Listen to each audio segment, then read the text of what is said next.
In this video, I'm going to teach you how to prevent spam form submissions in HubSpot. To do that, you first need to head over and open our form on HubSpot by going to Marketing and clicking on Forms. So head over and click on this. Now choose the form that you want to edit. Let me head over and edit right here, this one. Once you have it ready, we just need to enable CAPTCHA.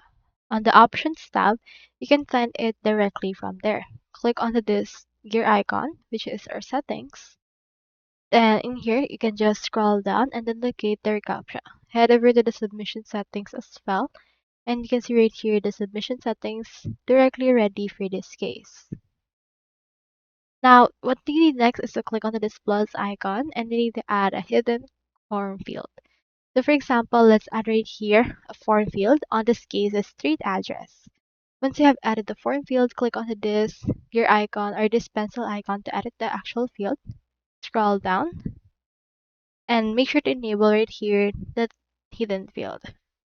So leave this blank because when someone fills out this field, that means that someone are actually a bot and they are filling it up incorrectly.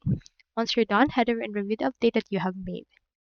So that's all there is today, and I hope this video helped you out. If you haven't subscribed to HubSpot yet, make sure to use affiliate links given in the video description. Thanks for watching, and I will see you in my next video.